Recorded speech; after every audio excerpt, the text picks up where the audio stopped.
Have you ever thought your life was perfect, until one sentence shattered it all? I thought I had a loyal wife, a strong marriage, until I overheard her say something that made me question everything.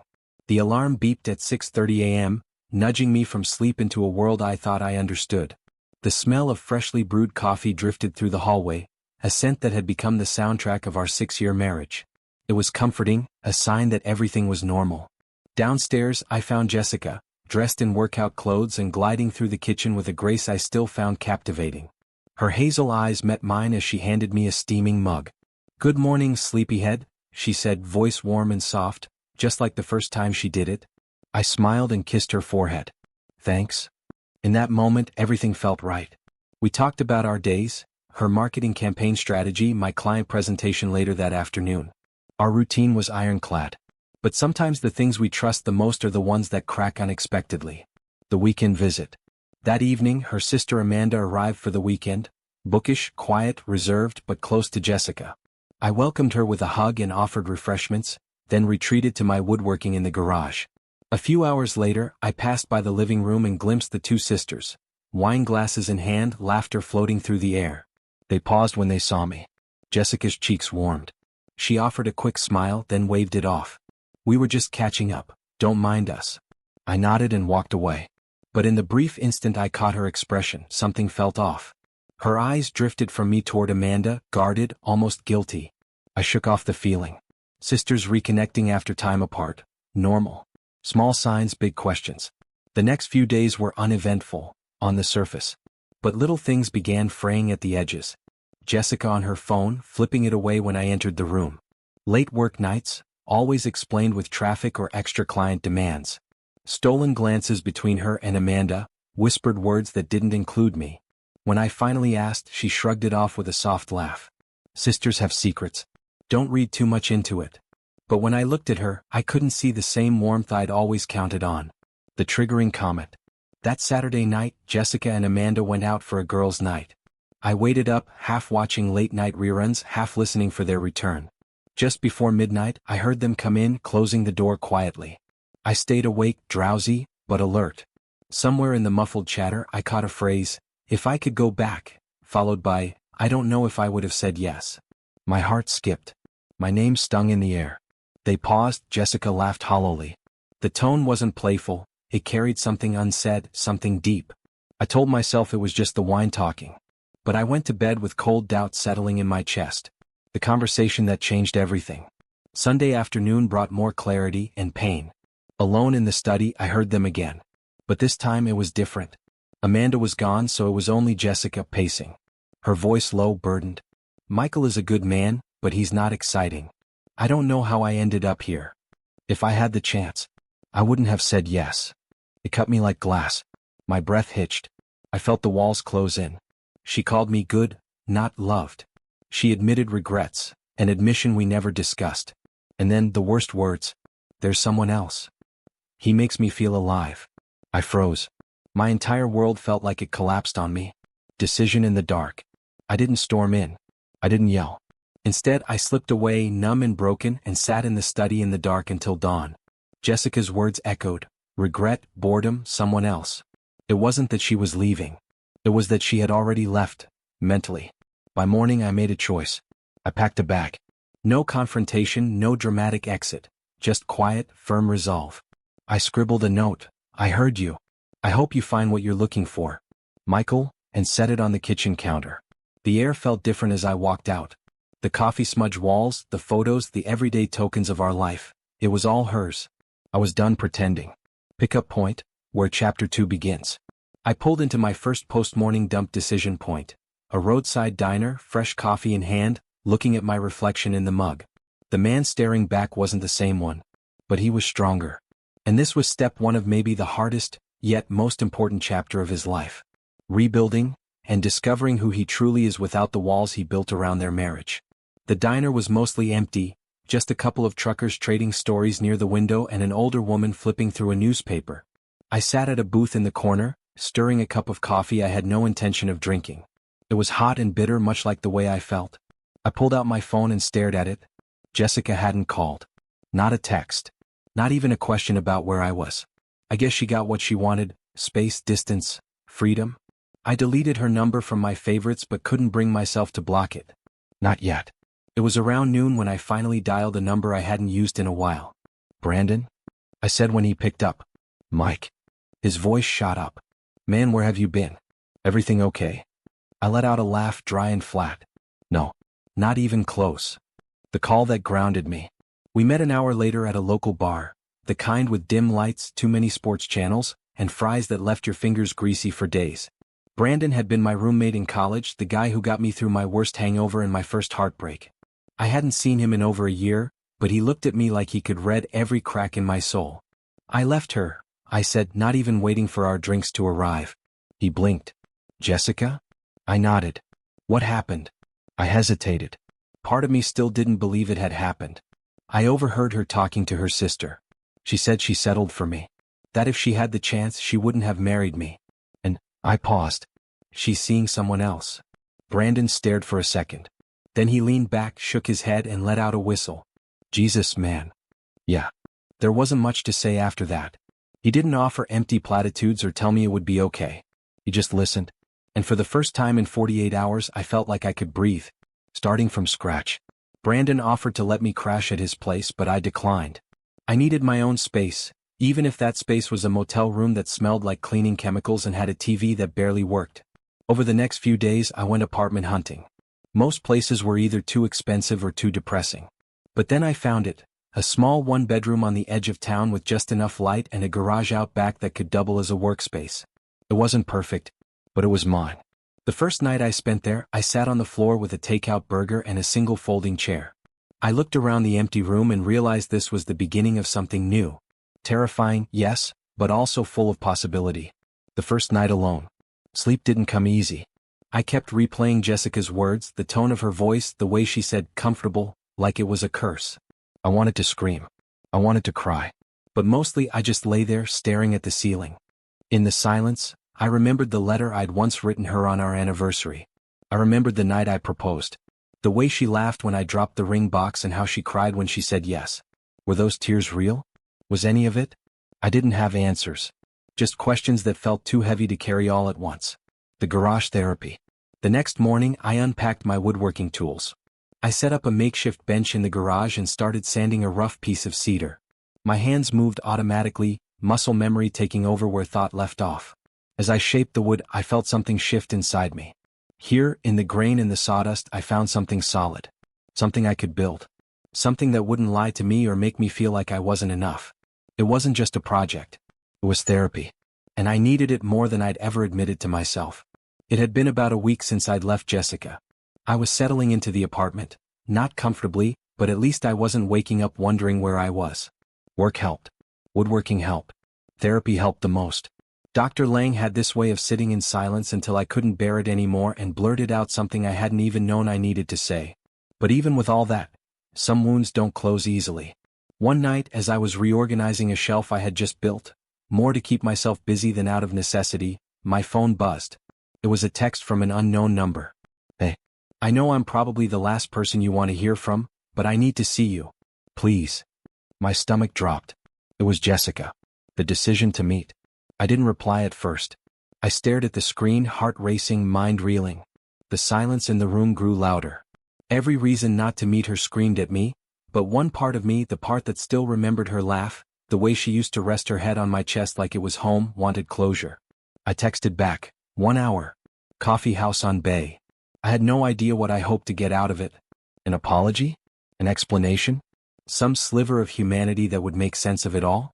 All I knew was that I needed to look her in the eye one last time. The confrontation. She was already there when I arrived, sitting at a table tucked into the back corner, nervously fidgeting with the lid of her coffee cup. She looked thinner, more tired than I remembered. But still beautiful. That was the worst part. Her eyes lit up when she saw me, but dimmed quickly when I didn't smile back. Michael, she said quietly. I sat across from her. You wanted to talk. She nodded, then swallowed hard. I don't know where to begin. How about the truth? She flinched. I never meant to hurt you. I swear I didn't plan any of it. I leaned back. But you did hurt me. You lied. You cheated. You said I was safe like that was a bad thing. Her hands trembled slightly as she wrapped them around her cup. I felt lost. I didn't know who I was anymore. Work was eating me alive and I felt like I was just going through the motions at home. Kyle was a distraction. A mistake. But he made me feel alive again. That's what you said on the phone, I replied coldly. Alive again. Jessica blinked rapidly. You heard that? I nodded. I'm sorry, she said, her voice cracking. I know that doesn't fix anything. I don't expect you to forgive me. I just didn't want to leave it like that. I stared at her for a long time, searching for the woman I used to know. The woman I thought I'd spend my life with. She was there, somewhere, but too buried under regret and choices she couldn't undo. I'm not coming back, I said. I know, she whispered. The closure. We sat in silence for a while. Then she slid something across the table. A small wooden box. You gave me this on our anniversary. I can't keep it anymore. I took it with a nod. Didn't open it. She stood, paused for a moment as if she wanted to say something more, then turned and left. I sat there for a few more minutes, the weight of everything pressing down on me like a winter sky before snow. When I got home, I opened the box. Inside was the letter I had written her, folded neatly. On top of it, a new note written in her handwriting. I did love you. I just forgot how. I read it once. Then again. Then I lit a match and watched it turn to ash in the bottom of the fireplace. The box was gone. The note gone. But the weight? That lingered. I went back to the garage, my little sanctuary, and let the scent of sawdust and varnish ground me again. That evening, as I brushed the final coat of finish onto a maple coffee table I'd built from scratch, I realized something. This was the first time in weeks I wasn't thinking about Jessica. And then Rachel walked in. Not into the garage, into my life. How we met. It was 2 days after that meeting with Jessica. I was at a community center flea market, set up with a few of my handmade pieces. I'd only gone because Brandon's wife insisted it'd be good for me. I didn't expect to sell anything. I definitely didn't expect to meet someone who'd feel like a fresh page in a journal I thought I'd thrown away. Rachel had auburn hair pulled into a messy bun, a camera slung over her shoulder, and eyes that scanned my table like she was reading the soul of each piece. She stopped at a simple walnut lamp with clean lines and a soft amber bulb glowing from within. You made this? She asked, eyes wide. Yeah, I said a bit sheepishly. Hobby that turned into therapy. She smiled, and it wasn't a polite smile. It was warm. Real. It's beautiful. The connection. We talked for 15 minutes about wood grain, then another 30 about books. Then about how she used to design magazine layouts before quitting to go freelance, and how freedom always comes with a little fear. Something about her made conversation feel easy. Like breathing. She didn't ask if I was single. She didn't push. She just talked to me like I mattered. By the end of the day, she bought the lamp. Said she needed it for her reading nook. She wrote her number on the receipt. I stared at it that night like it was a foreign language. I wasn't ready. But I called anyway. The beginning of something else. Our first coffee lasted 2 hours. Our second was dinner. By the third, I found myself telling her about Jessica. About the betrayal. About how I'd walked away. I expected her to tense up or quietly shift the subject. But she didn't flinch. She said, "That's awful, but also kind of brave. Most people stay long after they know they shouldn't." I hadn't felt brave. Not once. But maybe she saw something in me I'd forgotten how to see in myself. Over the next few weeks, we didn't rush it. No grand gestures. No whirlwind romance. Just slow, steady conversations. Walks through the park. Sharing playlists. Laughing over silly things. With Rachel, I didn't have to prove anything. I didn't have to fix or chase or earn. I just had to show up and be honest. Life felt good again. I'd cleared out the apartment, filled it with homemade furniture and warmth. I was seeing Rachel regularly now, steady dinners, weekend hikes, quiet evenings at home. One afternoon, we were lounging on the couch, her head on my shoulder, when my phone buzzed with a name I'd hoped I'd never see again. Jessica. My heart skipped. I felt my chest tighten. I thought I was done with this, I murmured almost to myself. Rachel shifted, concern in her eyes. You should see it. The message. It was a text. Michael, I need to apologize again. I made a mistake assuming you wouldn't hear. I heard about Rachel. Please be careful. I'm sorry. It wasn't a threat. It was concern. Concern from the woman who broke my heart. I stared at the screen. Hesitation. Betrayal. Relief, all mixed together. I deleted it without replying. The confrontation. That evening, Rachel and I were walking down a quiet street when she stopped. You okay? I'm fine, I said. But I wasn't. Later at home, Rachel brought it up quietly. Jess texted me. She's worried. I nodded. It's weird, I said. Like she's still trying to fix things. Maybe she's just human, Rachel said softly. But this is your life now. I realized then just how much I'd shifted, from the man who listened to her voice in the dark to the man who chose his own future. The choice. I texted Jessica one response. Thanks. Take care. No promise of friendship. No invitation. It was simple. Final. Then I put the phone down and looked at Rachel. I'm choosing this. Choosing you. Us. She smiled and I felt lighter than I had in months. The days that followed were quiet in the best way. Rachel and I weren't rushing into anything. There were no declarations, no timelines. Just the steady rhythm of two people learning how to be in the same space. Honestly. We cooked together. She taught me how to make homemade pasta, and I taught her how to sand wood grain smooth enough to shine without stain. There were laughs. There were quiet moments. And there was this unspoken agreement. No games, no pretending. Learning to trust again. I'd be lying if I said I didn't flinch sometimes, when she turned her phone over face down, or when she got home later than expected. Those old scars hadn't fully healed. But Rachel never made me feel crazy for being cautious. She always answered. Always met me with calm. And one night, as we sat on my little handmade love seat, she reached for my hand and said, I know you're scared sometimes. But I'm not her, Michael. I don't take love lightly. I didn't respond right away. I didn't need to. She already knew. The garage. I finally finished the big project I'd been working on, a reading bench carved from reclaimed oak. I surprised Rachel with it, placed beneath the window in her apartment where the light hit just right in the morning. She ran her hand along the grain, then turned and kissed me without saying a word. We weren't just dating. We were building something. Something real. Closing old doors. A week later, I found the courage to open a storage bin I hadn't touched since the move. Inside were pieces of my life with Jessica. The wedding album, anniversary cards, the framed picture from our honeymoon. I held it in my hands for a moment. Then I placed it all back, closed the lid and wrote "Do not open" in bold marker. Not out of anger. But because I finally understood. Some chapters aren't meant to be rewritten. Only learned from. 3 months later, we were standing at the edge of a trail that overlooked the valley. The air was crisp, the leaves burnt gold and red with the season's change. Rachel leaned over the railing, her hair blowing in the wind. I stood just behind her, heart pounding. Not because of the climb, but because of what was in my pocket. I reached in and pulled out the small velvet box that had been burning a hole in my coat all morning. Rachel, I said quietly. She turned. Eyes wide. Breath caught. I don't have a speech, I said. I just know this: you made me believe again. In love. In myself. In everything I thought I'd lost. I opened the box. Will you keep building this life with me? She didn't speak. Just nodded through tears. And whispered, yes. The life I imagined. That night, we sat on the floor of our apartment, eating takeout on mismatched plates. No fanfare. No spotlight. Just us. And it was perfect. I thought back to the man who'd quietly packed a bag in the dark. Who left a letter on a counter. Who walked away with nothing but his pride and a broken heart. He wouldn't recognize this life. But he'd be proud of the road that led here. Jessica was a lesson. Rachel was the future. And I was finally whole again. A week after the proposal, a letter showed up in my mailbox. No return address. I recognized the handwriting instantly. Jessica. I stared at the envelope for a long time before opening. Inside. Michael. If you're reading this, thank you. I don't expect forgiveness. I don't deserve it. But I want you to know. I'm in therapy now.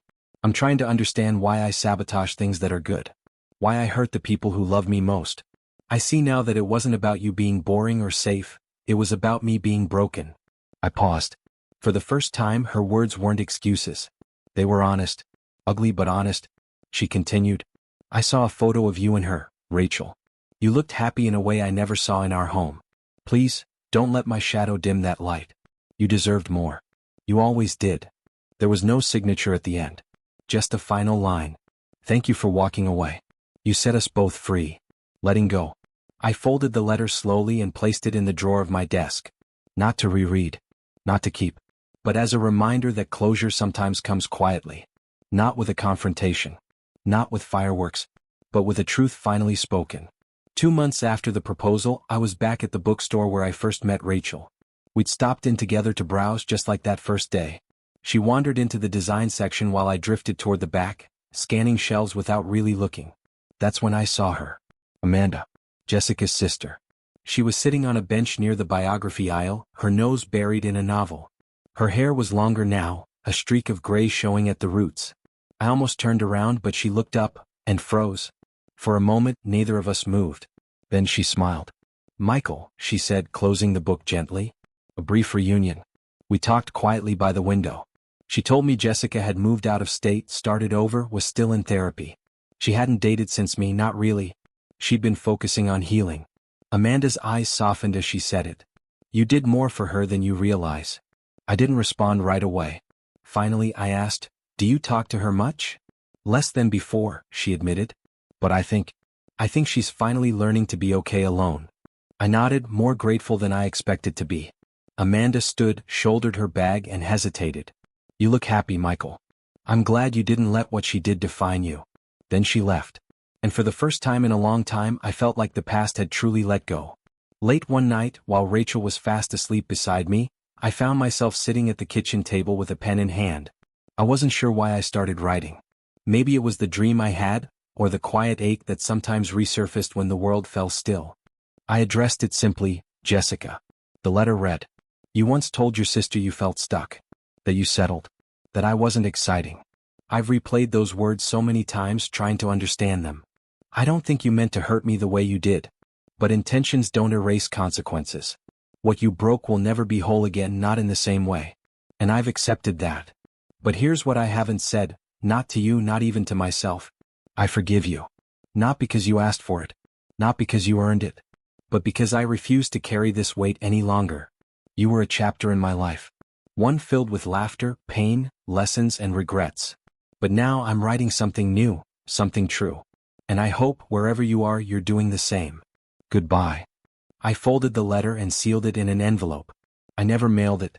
Never intended to. I tucked it inside the wooden box I once used to store our keepsakes.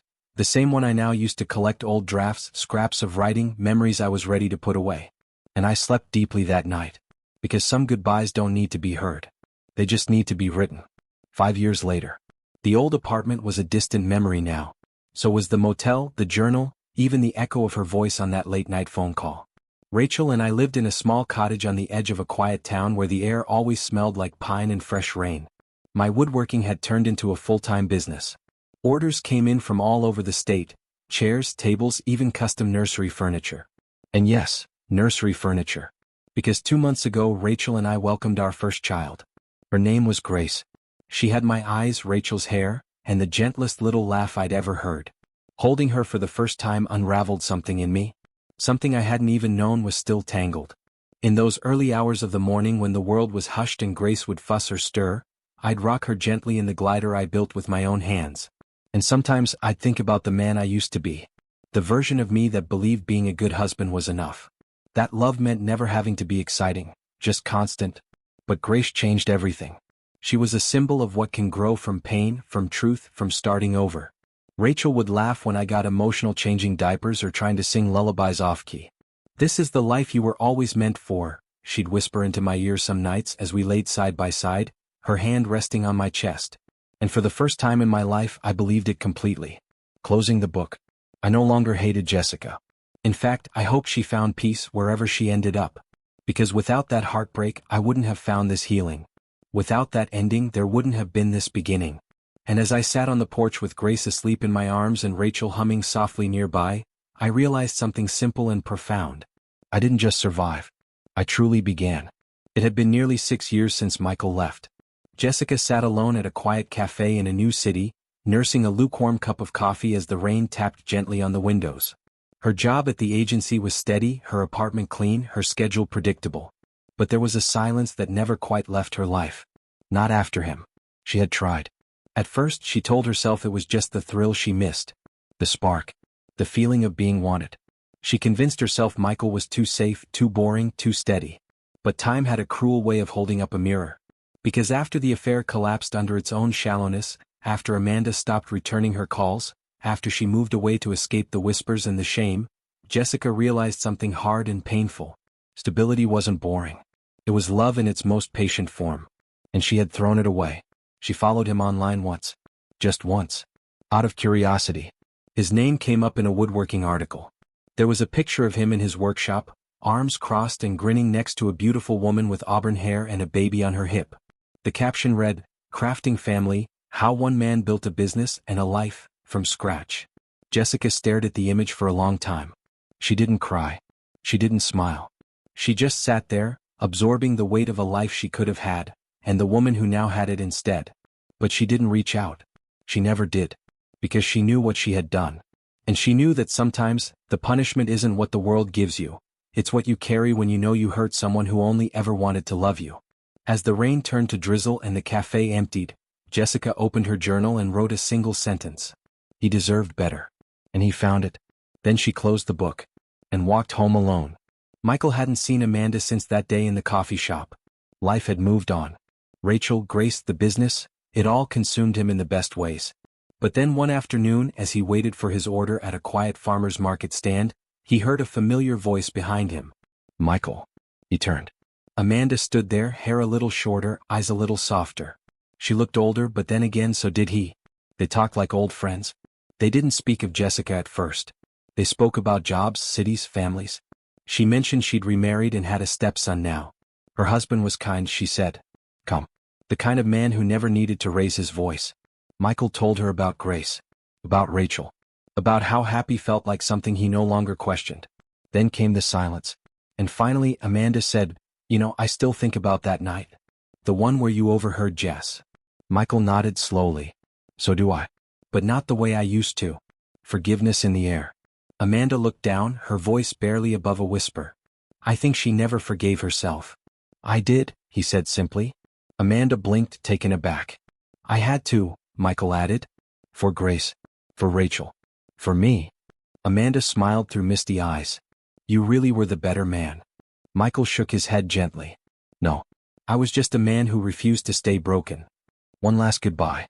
They walked together for a while, browsing the stalls in silence. When it came time to part, Amanda turned and said, "I'm glad you're okay, Michael." "More than okay, actually." He smiled. "Me too." And with that, they went their separate ways. Two people once linked by betrayal, now bonded by closure. There's a moment, right before the sun disappears behind the horizon, where the light turns gold and everything feels still. Michael stood on his porch, Grace asleep inside, Rachel humming softly as she cleaned up dinner. He watched the sky shift, the colors melt together, and he felt something he once thought he'd lost forever. His life didn't give him closure. He carved it out himself. From heartbreak and hurt, from long nights and quiet mornings. From silence that echoed too loud, and laughter that slowly returned. He wasn't bitter. He wasn't angry. He no longer had anything to prove to Jessica, or to himself. He was just whole. The lesson? You can love someone completely and still walk away. You can give someone everything and still not be enough for their story. And that's okay. Because someone out there, someone brave and soft and true, might be waiting to write a new chapter with you. Not because they need saving. But because, like you, they've learned how to love without fear. Michael turned and stepped back inside, the door closing softly behind him. And just like that, the final page turned. And a beautiful new story began.